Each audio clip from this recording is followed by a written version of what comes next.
So Gabe Davis is reportedly visiting with the team today. Yesterday when the news came out, Jeremy very unhappy about it. Not a Gabe Davis guy at this point, which I don't know how many there are. I think it's tough to figure out sometimes what his reputation is amongst Bills fans. I think some Bills fans think he is the most overrated player ever, and I think some Bills fans think he is the most underrated player ever. And they will clash in group chats for the rest of time. Does it fit? Is this a good idea at all to bring him back? The one thing about anybody that signs Davis, because of the language in his contract with the Jaguars, however that works, he is getting all that money paid by Jacksonville. So any team that gets him is going to get him for the vet minimum. Like, he has no incentive to sign for anything more. Yep. So if you get him, you're getting him for the vet minimum. But who is he displacing? Is he playing meaningful snaps? Is he inactive? Is he even really healthy is my question. Is he healthy is another part of it? Yeah. The fact that they're having him in on a visit, though, I think means they want to know the answer to that question. Is he healthy? Yeah. From a jumping off point. And I said this yesterday, but it's not my favorite idea at all. I personally would rather they go with, even Shavers at the bottom end of the depth chart, or Elijah Moore and Samuel keep their roster spots, and you see that out and see if you can get anything out of those two in the regular season.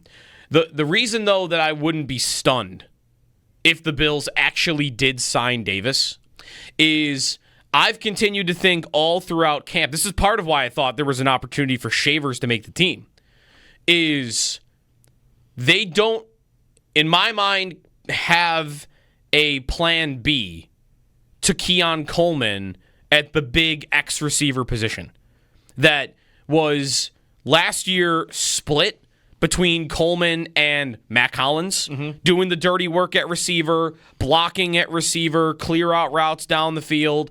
Like, Coleman did a lot of that last year, but so did Mack Hollins. And if you do believe that they miss Mack Hollins, that they wanted to keep him, and he's just a football nomad that wants to go place to place to place, and he went to New England for maybe more money.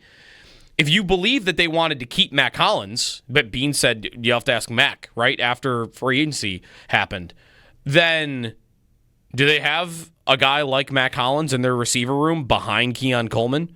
Insurance in case, hey, either Coleman gets hurt or, this isn't really going well. Him playing the X. All those people out there that think that Coleman is more in line to be a big slot in the NFL, that's kind of looking more like reality.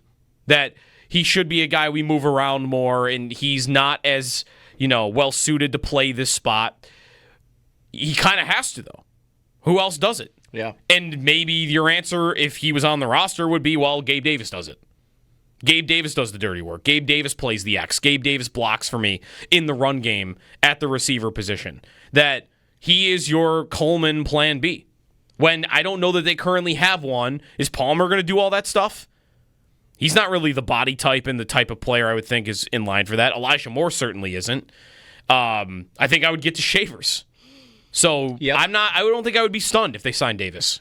I think if you're asking me on a one-to-one swap, Gabe Davis in the exact role Mack Hollins had, I would say that in almost every way, Gabe Davis is probably a better wide receiver. The only difference is that Mack Hollins was a core special teams contributor. He was. And Gabe Davis is not going to do that. He didn't even do that as a rookie. I looked that up yesterday. So that's my only hesitation, because the coach has said as much, like, if you're the fourth or fifth wide receiver on this team, you're going to probably need to play special teams. And I assume you have to keep Curtis Samuel. Short of somebody wants him and you can trade him for a seventh. And who's going to want him? I don't know. Right now, I don't see that money being likely. So, it seems like you have to keep him. So does that mean that Elijah Moore is the odd man out? It might be. And if you're telling me then you have Curtis Samuel as your number 4 receiver, he doesn't play special teams. Well, now Gabe Davis is my number 5 receiver. He also doesn't play special teams. Are we keeping 6 receivers? None of which play special teams. None of which play special teams. And none of which... Yeah. And then we still haven't even talked about, okay, well, then where's the kick returner coming from? Right, which Laviska Shenault has gotten a lot of run at that. Yep. There's Codrington, who they might just throw back there KJ and do Hamler. it. KJ, that's another receiver that I guess that would be a receiver playing special teams. Yeah, it's tricky to figure out. You almost really, to make it all fit in easier, you would want to have a player that's not a receiver do all that special team stuff. Like, who's going to be the gunner? Oftentimes I have one receiver, or on kickoff I've got a receiver, or on wherever. And I've got an extra corner that's going to do that. Or I've got an extra safety that's going to do all that. Hey, maybe Derek Forrest's path to making the roster. You're going to do all the special team stuff that Mack Hollins used to do. But I don't know that they have the numbers for that, or they have a guy that's ready to jump right in and do it. You're right, though. Like, the idea of Davis coming in and being what Mack Hollins was as a contributor on special teams, that probably seems unlikely. I mean, he could probably find a team like maybe the team he visited yesterday in Pittsburgh that wouldn't ask him to do that. He's played 70 special team snaps in his career, and 65 of them were in the first 2 seasons for Davis. 7% in his rookie year and 8% in his second year. That's nothing. Nothing for him. 803-0550 is the phone number. On Davis coming back, potentially, he's on a visit today, seemingly, and whether it's a good idea or it's a terrible idea, let's go to CJ in Buffalo first up. What's up, CJ? Hey, good morning, guys. I believe that Gabe Davis will be a great comeback for the team because you know exactly what you're getting. It's not like you're walking into this and I don't know exactly what to expect, or our offensive coordinator has to build a rapport with him, and our quarterback got to figure out how to utilize him or get him the ball quickly and things.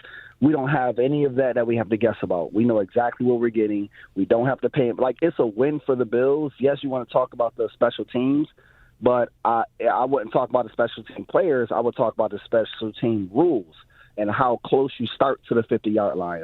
What is it, 30, 35-yard line? Yep.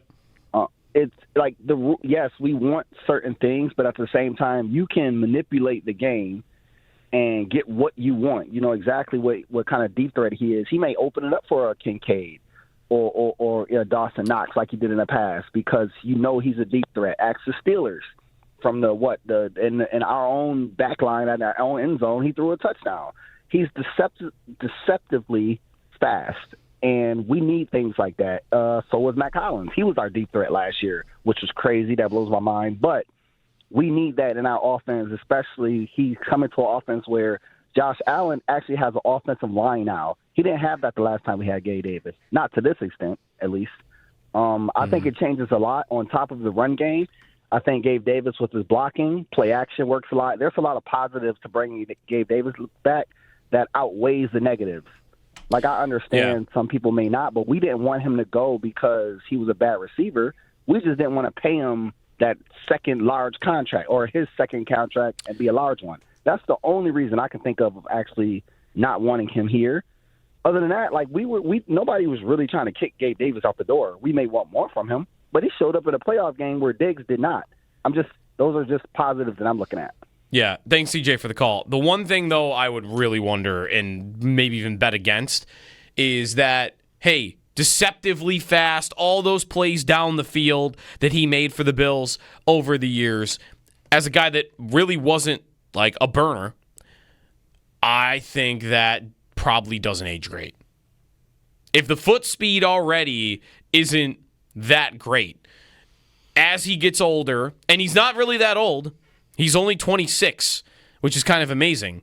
But he's had a couple of injuries, and even a small, marginal decrease in speed for a guy like that is not a burner and it lives off downfield routes, I think that can be a death sentence to a player like that. He was kind of the jump ball guy that's not really that good at jump balls, to be honest. That too. That's what they've got Keon Coleman for. By the way, they also had basically the exact same offensive line in 2023. They just had Mitch Morse at center and Ryan and Connor McGovern at guard instead of center. That's true. Clear. I mean, it's basically the exact same offensive line. Yeah. He did show up in a playoff game. He did. He did show up. And it probably hurt him and how he was projected for the rest of his career. Yeah, I mean, that's definitely right. That's definitely right. I mean, the expectation of it still will go down in history as one of the greatest performances in a Bills playoff game ever.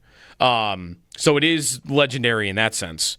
I want to get to more on the contract part of it and how it ended because, nobody wanted to kick him out the door. Well, listen, when you know what his market is going to be, that's the same thing. You know what he's going to cost. You know what he's going to come close to costing. And the Bills, I thought rightfully so, didn't value him the way that the Jaguars did at that time, which was, I still think, a crazy number to pay a guy like that.